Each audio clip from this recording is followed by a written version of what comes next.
Now, Shinobi Art of Vengeance. I was debating whether or not to make a longer video explaining all the things I like and don't like about this game in detail. But I said to myself, nobody probably gives a fuck about it, so I'm just gonna say what I like and dislike about this game, and if it's worth buying. So I'll keep it short. I bought it day one, bought the normal edition. I was debating whether or not to buy the deluxe, because you get the DLC level as soon as it comes out early next year with the deluxe, the Siga Villains level. But after playing it for a while, I'm glad I didn't buy the deluxe, because yeah, it wasn't that much more in terms of price, but I both liked and disliked this game. Like, I would say 60% liked it and 40% disliked it. Why? Well, it's very easy. Now let's start with the good things. The combat. The combat is good. Feels good. There are a lot of moves to unlock. Techniques, ninjutsus, nimpos, talismans that enhance your abilities. Active talismans, passive talismans. The passive ones give you some sort of perk that stays on forever. The active ones give you a perk, but it's locked to a certain amount of hits in your combo. So let's say a talisman requires you to have at least an active talisman requires you to have at least let's say 30 hits combo to be activated, and that's that. Yes, there are combos, a combo like counter on screen, but it's not like in Streets of Rage 4 that you have to keep the combo going by hitting enemies every few seconds. Otherwise, the combo goes away. No, here you don't, like, as long as you don't get hit, the combo stays forever, indefinitely. The only requirement for the combo to keep going is not to get hit. That's it. So you might say, well, it's easy. No, not really. Because, I mean, the game is not super hard, but never getting hit is quite hard, and I'll explain why in a bit. So I was saying, there's, like I said, a lot of moves to unlock, to buy. There's a store to buy abilities. So the game is very deep when it comes to the combat. It's as deep as you want it to be. Combos, links, air combos, juggles, all that stuff. If you like fighting games, this game, yeah, you're probably gonna enjoy the combat in this game, because it feels right at home. Now, still, when it comes to the combat, there are a few things I don't like. Even though the combat is pretty good, feels good, snappy, fast. One of the main flaws, in my opinion, is that these are the same guys that made Streets of Rage 4. They still like to rely too much on enemies with super armor. Like when they want to give you like a slight increase in challenge, what do? They give you 3 enemies with super armor at the same time on screen, and then the game becomes a clusterfuck. But I mean, you have abilities and nimpos that make it easy to break the armor, but it's I think it's a cheap way to build up difficulty. Just give super armor to enemies. That's another thing I didn't like in Streets of Rage 4. But in Streets of Rage 4, you feel it less, because like the enemies are not as strong, and also there's a different plane of gameplay. I don't know how to explain it better, but yeah, you can move up and down in the arena. Here it's strictly 2D. So I would say it's slightly harder to dodge stuff here. So that I don't like about the combat, like the reliance on super armored enemies. Another thing I don't like about the combat, I don't know if it can be connected to the combat, but the way the game manages the interactions with the enemies. Like, you can just walk past the enemies. Like, you can just walk through the enemies. Like, there's no interaction between your sprite and the enemy sprite. Like, it's just like you run through. So not like, for example, there's any enemies with the shield. If you walk up to them and you keep walking, like, they block your path, for example. No, you just can walk through enemies, which is honestly feels weird. I don't know why they did that. I'm not saying the game should have contact damage or something like that, but some kind of feedback with some of the enemies should be in the game, in my opinion, because it just feels weird to have your character that phases through everything. It makes makes it seem like the combat is not the desirable option because if you can just walk past everything, of course, as long as you're not locked in a fight and the game doesn't progress if you don't kill the enemies. In regular gameplay, when you just explore and stuff and you meet the occasional enemy, you can just walk past them. So yeah, you can say you can do it in the other Shinobi, in the previous Shinobis as well. Yes, but in the previous Shinobis, even in 3, which this game is heavily inspired on, is very heavily inspired from. In 3 there's contact damage, if I remember correctly. Like, there's some kind of feedback when you get enter into contact with an enemy. But here, no, nothing like that, which is weird, like I said. Yeah, this is for the most part what I like I said at the beginning, and I don't like about the combat. Now let's talk about the level design in general, the exploration, the Metroidvania elements and such. Now, when it comes to the level design, there's another thing I want to discuss first. This game features a dynamic camera, so it will zoom in and zoom out depending on the situation. This is something I usually don't mind too much, but in this game it can be disorientating sometimes. Also because, like, you have such pretty sprites. Like, you may not like the art style, but the sprites, I mean, are pretty. They are HD. They are animated quite well, so they're very nice to look at. But a lot of the time the game will just zoom out, and when it zooms out too much, honestly, it looks like a cheap mobile game. What's the point of making such good looking graphics and then devaluing it in such a way? I don't know. But it's not just that, but when the game zooms out, there are occasions in which it's really hard to tell what the fuck is going on with the combat and dodging stuff, because there's gonna be some arenas that have particles going around, and when the game is zoomed out quite a lot, all the other stuff, the enemies projectiles, they become very, very tiny. And if there's like particles in the level or any other type of distraction or weather effect, let's say, trying to make out projectiles in the skirmish can become quite painful because you can't really tell what the fuck is going on. There's a lot of effects, like enemy attack effects, magical effects, particles. So sometimes it's really hard to tell what the fuck is going on.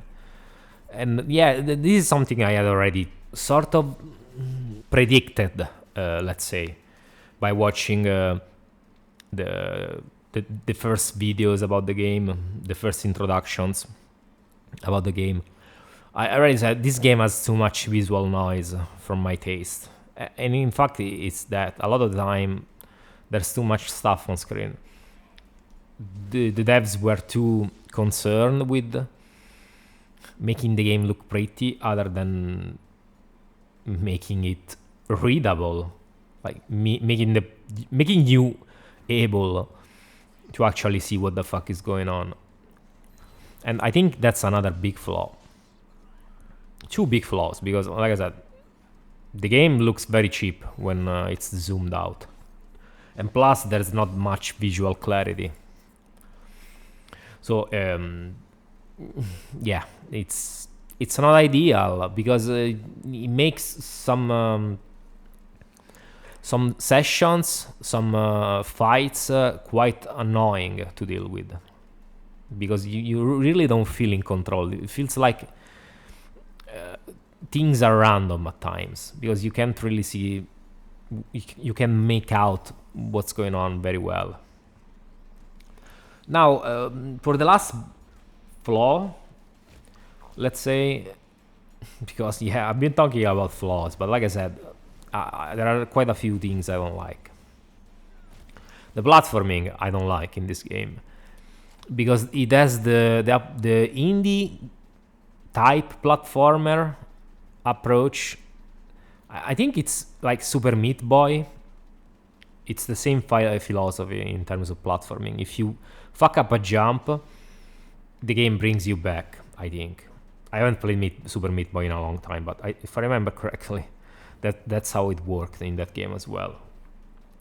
There are platforming challenges throughout all the game, and if you fuck at one jump, it's gonna take you back all over. So at the start of the platforming challenge, which is fucking ridiculous in my opinion, it's just annoying, being taken back all the way. I would rather just take the damage and keep going, other than no. The game brings you, like, takes you back, teleports you back at the start of the challenge. And every time you land on spikes, you get teleported back. Every time you fall into a bottomless pit, you get teleported back. It gets very fucking annoying, very quick. I absolutely despise the platforming in this game. Also, the type of platforming challenges they have put in, they are not fun for the most part. The platforming in the game is at its best when it's mostly about you calculating the right distance between one jump and another. Everything else is cancer, especially when there's the glider involved, which makes the game slow down too much, in my opinion. It doesn't feel like it should be a power-up that's in a Shinobi game, an action-focused Shinobi game. It feels like something that should be in a game more like Ori and the Will of the Wisps. But not in Shinobi, because it forces the game to stop into a crawl. And there's a lot of platforming challenges that involve the glider. There's also one in particular. It's very annoying. It's a labyrinth, so where you have to use the glider to navigate. It's optional, but it's fucking atrocious. One of the worst parts of the game, hands down. The game has spacing problems because of that. Like, the platforming challenges really kill the rhythm, the mood, a lot of the time. I'm having fun killing enemies, jumping around, wall jumping, but no, you have to solve this platforming puzzle. Platforming puzzles were really never a thing for the most part in Shinobi, other than in the Game Gear games, where you had to use your abilities in intelligent ways. Yeah, the Game Gear games were more focused on the platforming puzzles, but mostly at the end, when you get to the final level. Before that, not really. So I don't know why they felt the need to put this stuff in this game. It feels like it doesn't mesh very well, in my opinion. And like I said, the game has pacing problems. One moment you're killing a bunch of enemies, the next one you're just roaming around the level doing nothing because there is nothing to do. Very very disconnected. So with these flaws already, you can say, well, the game is not that good. No, I mean, like I said, the game is decent. It's just that there's too many clashing ideologies, like visions, when it comes to the core gameplay. What I find unacceptable, though, is when it comes to the platforming, it's the fact that the developers are imposing something on you. Like, they want you to play the game their way. You mess up a jump, back you go, like I said before. And I think this is very disrespectful to the player's time. Also because Shinobi has never been, like I said, a series focused on being super duper precise and purist when it comes to their platformings and jump. If you remember, if you have played the previous games, for example, in Revenge of Shinobi on Mega Drive, the developers even gave you ways to cheap the jumps, the platforming in the game. You have two power-ups, one that gives you invulnerability for a few hits, and one that trivializes like the platforming altogether by just giving you ultra long and powerful jumps. But they give you those tools to let you have fun with the game, to have you play the game in your own way. They give you the tools and you decide what to do with those tools. But here, no, they just say, no, you can't do this, you can't do that. And it's very annoying and limiting. And yeah, there are like power-ups like invincibility and shields here as well. There's the electricity ninjutsu like in Revenge of Shinobi that gives you invulnerability. There's also like a shield that protects you just for one hit, but that doesn't save you from fucking up a jump. The game will still take you back. So this is, like I said before, it's something I dislike a lot. And when it comes to the levels in general, they are just too big, honestly. One level will take you more than 20 minutes to complete. Like one level that's not the first one. 20-30 minutes. And that, if that can be okay for the later levels, when we're still talking about the first 4 levels, I think it's a bit too much. This doesn't make the game very replayable friendly, let's say. Also, the Metroidvania elements honestly don't really add much to the game. I think they should have been sparse. A few things here and there, but not really many.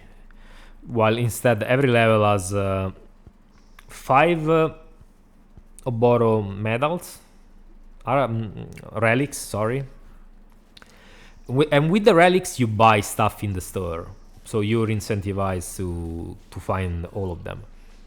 Then there's the extra challenges where you have to kill a special type of enemy, or more like a special team which is stronger than the regular enemies. There are usually 2 or 3 of them to kill. And then there's the Anku Rift, which is like a platforming some type of challenge, let's say, depending on the level. So the Metroidvania elements don't really add much to the game. It's just to pad it out a little bit, to make it last a little bit more, because you have to go back to the first few levels to unlock everything when you've gotten all the traversal abilities after a while, when you're near the end of the game. But it's mostly, like I said, secondary stuff.